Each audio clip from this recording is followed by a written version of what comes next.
Hi guys, Jevin here from Blue Jeff Review. So I'm in Sydney right now, and I just yesterday I just finished watching Star Wars: The Force Awakens. So here I am doing a video review of it, and this is gonna be something a little bit different from my regular video review where it's pretty much scripted and blue screen because I just have a lot to say about it. And also, I also want to talk a bit about the IMAX experience here in Sydney, where I just watched it in the largest IMAX screen in the world. So there's that. So I just want to make it this will be a slightly longer video review. So please bear with me. But let me get all of this out of my head. Okay, so this video will be spoiler free. If you want to see some spoilers, there will be another video coming. So I'll just leave it off to that. But generally, what do I think of Star Wars: The Force Awakens? Generally, in the short, I kind of liked it. I mean, is it better than the prequels? Definitely, it's a lot better. But is it better than the original, or is it as good as the original? Also not quite, but I'll get into that why. But the main problem with this movie, is that I'm already talking about problems. But here's what I'm trying to say is that this movie is aesthetically very faithful to the original trilogy, including the Star Wars: A New Hope, Empire Strikes Back, Return of the Jedi. On all these movies, it is faithful, but also to a fault. So that's the problem, because many plot elements of this movie is literally, without giving too much away, is literally exactly the same from A New Hope, with some twists along. And the only thing I'll just say from here on is something to do with family, and I will just leave it at that. But generally, the plot is very similar to A New Hope. And if you have watched any of the Star Wars original trilogy, or even read anything, you sort of already know what is coming. And even a friend of mine who actually came with me to watch this movie in this theater, he also said he haven't watched any of the previous Star Wars movies, but when he saw this, he also kind of told me he kind of also know where this movie is going. He also found the plot kind of predictable. Okay, so I've mentioned all these pointers about why about these negative aspects, but I'm not. Please don't get the idea that I think this movie is bad. It's still very enjoyable. It doesn't. It's like it basically copies, or not copy, maybe. Yeah, you can say it's pretty much remakes the re-energize and essentially remake the first trilogy, the original trilogy, but it does it well. And that's what's important. It doesn't mean that it's bad. This copying doesn't exactly make it a bad thing, but it's kind of it's good. I mean, it's not a bad thing. It's done well, but I think let's talk about maybe why this movie was so faithful to the original, because I think it has something to do with the prequel trilogy, because the prequel trilogy sort of really deviate a lot from what the original trilogy that happened. They add all these CG effects, and somehow the technology before 4, 5, and 6 was somehow more advanced than the sequel the original trilogy. So people found that weird, and you know about the acting, the dialogue. I think it's all over in the internet. If you've seen the movie yourself, you know that the prequel trilogies are not exactly good movies. But just as a side note, just to digress a little bit, I sort of grew up with the original trilogy,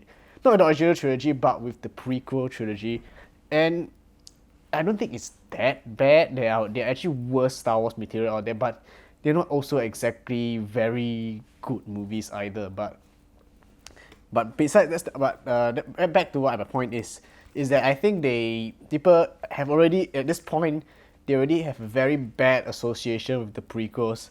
So to see a movie that sort of pay more of a homage to the original trilogy is something I think it's alright for now. I mean, it's alright to see, and as long as it's done well. I mean, it's sort of I guess this is J.J. Abrams' way of saying is that or Disney's way of saying is that look, you guys, we really honor the original trilogy, and we know that people when people think of Star Wars, they always think of Episode 4, 5, and 6, not 1, 2, and 3. So they want to make something more closer to that, but then again, the problem is that it follows way too closely. It's like, from the first scene, okay, I'm not going to give too much away, but the first scene, important information is sent to a droid, and you know, doesn't that remind you anything about A New Hope? You know what I mean? So it is really exactly that, and you know, this is not a spoiler. It's already in the poster. There's a Death Star, or in this movie it's called Star Killer Base, and this Star, and yeah, and also those doesn't even that remind you of a Death Star. Basically, a Death Star, a bigger one. Even the movie, again, maybe a little bit spoilerish, but probably not. They literally have a diagram of the original Death Star, and they say, "Oh, this is an even bigger one." It's like, it is done. I guess, yeah, this is done as a homage, but then again, it's like nothing. If you are those kind of people who want something new from a Star Wars franchise, you found like you want something new out of it, you'll be like, you'll be a bit disappointed. I'll just say, leave it at that. So the other thing, all right. So let's talk about the aesthetics of this film. So you're wondering if this movie aesthetically, whether is it similar to the original trilogy or sort of J.J. Abrams' Star Trek and his lens flare and all that thing. I would say it's a mixture of both. I mean, there's some aspects with John Williams' score, and some of the shots and all that, they sort of feel like something that, yeah, it would have been from that era, but there are also shots that are very unique, and they are very dynamic, and it also reminds you of that J.J. Abrams style. So and not talking about lens flare, but I'm talking about there's some cinematic camera language that, like when the droid, when the camera revolves around the droid and the sort of stuff, is very creative. And it's you look at those shots and you think it's like, you know what, George Lucas would never have done any of these kind of shots in the original trilogy, and that's kind of refreshing to see. So, well, how's that better? Alright. So, yeah, it plays it. Yeah, I talked about playing it very safe already. So, yeah, let's talk about the visual effects of this movie. If you have, I think J.J. Abrams in interviews have already said that he want Star Wars Episode VII to have as many practical effects as possible, and you can see a lot of it here. So, like you see explosions and stuff like that. They are real explosion, and that's good. And so, there are also some animatronic puppets. BB-8 is a very good example. He is literally a puppet. It's not a CG character. I mean, you saw that in some of the convention where they actually brought out the actual BB-8 puppet. And BB-8 puppet, the puppetry, I have to commend it a lot because it is very well animated. I just saw an internet video that actually essentially BB-8 is basically a ball version of Wall-E, and people nickname him Ball-E, which is kind of true, I mean, yeah, there's some element of that. And I think what else are the effects I can talk about? Okay, the CG effects of the practical effects are done so well that the CG effects sort of stand out more. So one example, I think you might have heard of the Andy Serkis playing a role as the so-called the new emperor, or the supreme leader Snoke, as they call it in the movie. So if you're, I am not going. There's no clip of it online, and I'm not going to show it here. Of course I can't, but it's like, but it just looks like something from The Hobbit. And you know what was that? That was the old character, Azong. He basically looks like that, and you know. You look at from the first shot, look at from close out of the face, it just looks something, it just doesn't look believable. And I think why it didn't look very believable, it's because I think it's the design of the character itself. It's just too cartoonish. I mean, if you look at the Emperor in Palpatine, if you look at Return of the Jedi and Revenge of the Sith, you sort of look more menacing because it is a human face, and you just know that it's this human face who had force landing on him until his face became puffy and you know, got saggy and all that kind of stuff. But in this one, it just doesn't look. It's just a new character, and it doesn't look human, and because of that, it doesn't look human and a bit too cute, I would say. That's why it doesn't look very menacing. To me, at least. So yeah. Okay. So And so the battle scenes, okay. Generally there is one scene. I think the battle scenes are alright. Actually, no, they're quite good. But it's just that when you come out of the movie, I don't think you'll remember any of it because they're just very similar. Just X-wing versus TIE fighter. Only that the TIE fighters are and the X-wing they are more upgraded, I suppose. So, but essentially the silhouette and everything is basically the same thing. You don't really remember, like, oh, this is the Battle of Jakku, or not Battle of Jakku, Battle of the Star Killer Base, that kind of stuff. Is like, I don't think those battles will really stick in your mind for a very long time, or they are not the main thing that what you remember from it. So that's that. But the lightsaber battle, it's a bit spoilerish to talk about it, but I want to just mention one point. Okay, so if you remember in the original Star Wars trilogy, right, or even in the prequels, when the lightsaber comes to the face, you don't actually see the light from the lightsaber illuminate the face.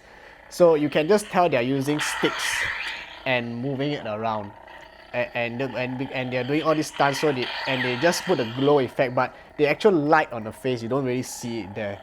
But here's a very good thing about this movie is that when the lightsaber not only illuminates the face, which I can't really see here because of the light, but it also illuminates the environment. And when they're clashing and you see the lightsaber in the face, you actually see that light illuminate, and that gives somewhat a different dramatic look to it. And I think that is quite interesting to see, and it's like something we've never seen. And why makes you go back and think is like, why didn't the original Star Wars movie, the lightsabers, illuminate anything? You would think that this would act as light sources, and there are only a few instances. If you look carefully, there are only a few instances in the Star Wars movie, and this mostly in the prequels, that lightsabers actually illuminate the environment around them.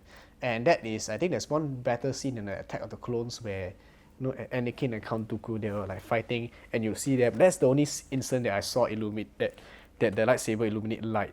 And of course, on the CG Yoda, when he illuminates a lightsaber, and he turn on and his lightsabers is on, then that's where you also see the light on him. But when you turn back and see Palpatine and when you see Count Dooku, you realize, there's no light. So this is very interesting. It's like they actually put in the effort to make light sticks and still be able to use it to fight. And the choreography, okay, that's where I'm gonna talk about who's fighting. I'm not going to say who fights who exactly. Maybe you've seen the trailer, but I'll just leave it there. I'm not gonna say exactly. But the choreography is very, I find it is also pretty good. Okay, in the original trilogy, if you think about it, they don't really flash their lightsaber around, but they also don't really make that kind of aggressive move that attack people in that sort of sense. So, but in the prequel trilogy, they were like doing flips and kicks and jumps and all that. But you realize that if you look up anything about fight choreography, you find that these moves are actually they're not very effective at taking down enemy. They're just done to look fancy. So, but in this movie, you can see that they really would be attacking as if they are holding a real sword, and actually trying their best to attack the enemy. So and it's done quite well choreographed, and it's quite well choreographed in that sense. So it's somewhere I would say it's a good match of character-driven actions in the lightsaber battles, and also a bit of fancy, martial arts type stuff, but which they don't do a lot of that kind of fancy martial arts type stuff here. But you can tell these people, these actors, they are really portraying a good fight. You can feel that the characters are really fighting, and they're hammering at each other, and they're blocking. You sort of feel the character's emotion. And I don't think even though people say that the prequels had better lightsaber choreography, you don't find that they are really that character driven. Let's be honest, even though the stunt coordinator may say so, but when you see it, you just see them fighting in a very fanciful manner. You don't feel what the aggression, the emotion behind it. So, but except if you look back at the original trilogy, even though the choreography is not very fanciful, when Luke was tempted by Vader to go to the dark side, you see him striking like this out of anger. You can see it in his face. So but even though it's just a simple slashing motion, you can see it. So and this movie had that element in it that they are striking each other and it looks nice and all that and shot in the snow, and the lightsaber really illuminated. Like it's just a good looking battle. But yeah. So that's what I felt about it. So what else can we talk about?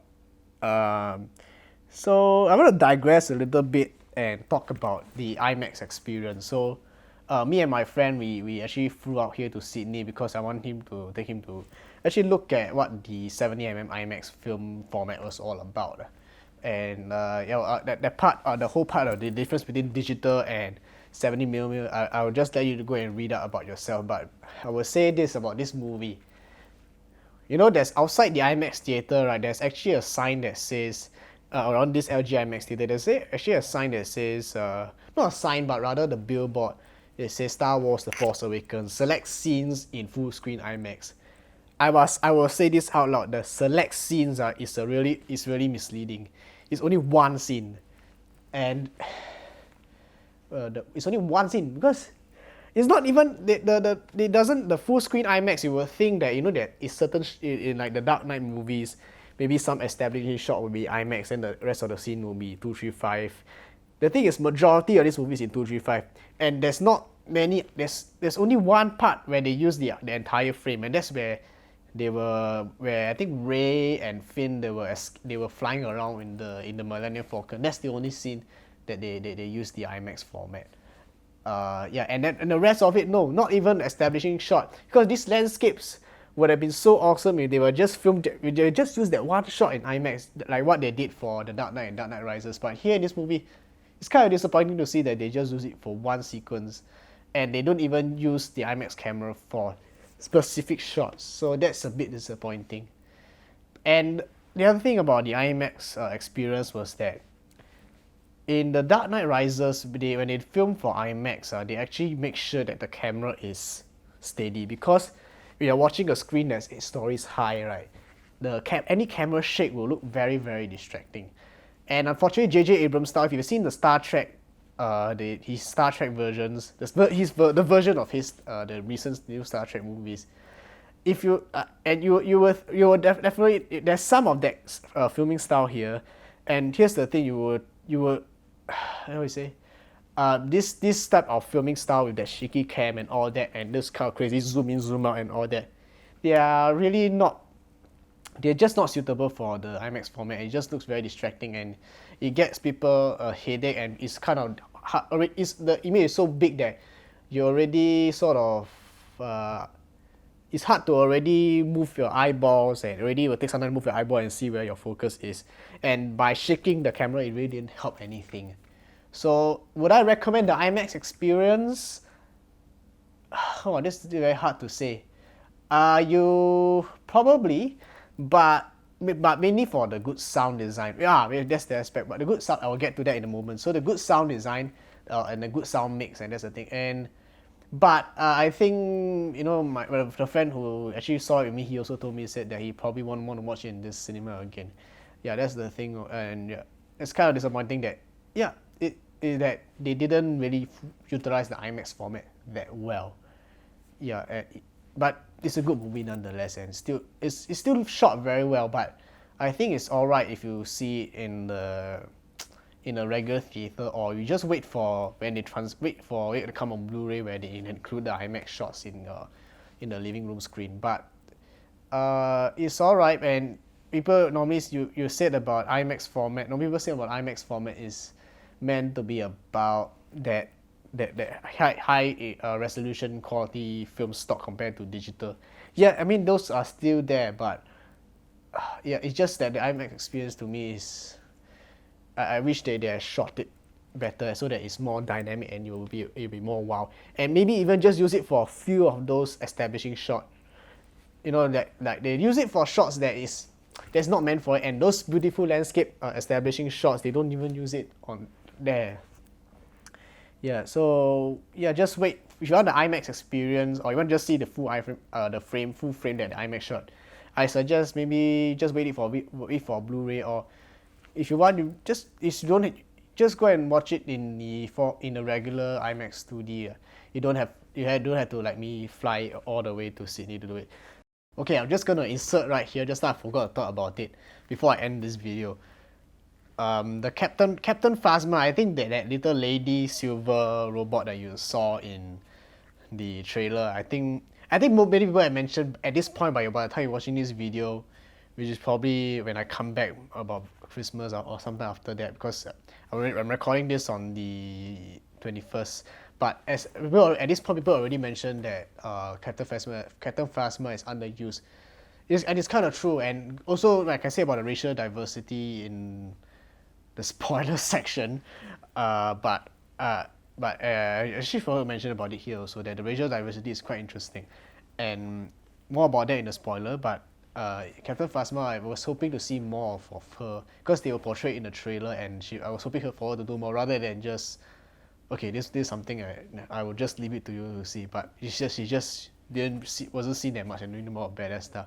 Then the other cool aspect I talk about is the, whether should I take my lightsaber for this? Is the, no, probably don't need. There's this weapon, I think, in the movie, I think you saw in the trailer, is that this bayonet thing that can sort of deflect lightsabers. And that's kind of cool to see. It's something like in Episode 3 Revenge of the Sith, where there's electro stuff that can block lightsabers. And yeah, it's kind of interesting to see it being used in the movie. And this is a lot of creativity down there. And so back to the original video. Okay, so just to wrap it up, okay, this movie, I guess, is alright. And it will interest new fans. I mean, the friend who came with me, he said, yeah, he's kind of interested to see episode 4, 5, and 6. But is this movie going to be remembered as a classic among the original trilogy? Probably not, but it will be. I think it will. In short to say, I think it does a good job of reviving the franchise. But the only problem is that it's just kind of too faithful to the original, and it's alright for now. It's done well. But I just hope that in future movies, they will do more of their own thing. And I think I'm already excited to see what's to come. So I guess my final verdict, my final score for this movie, I will give it a 4 out of 5. Okay, so that's my thoughts on Star Wars The Force Awakens. And if you want to see spoilers, it's coming in another video. So alright, I'm done. And I'll see you in the spoiler section.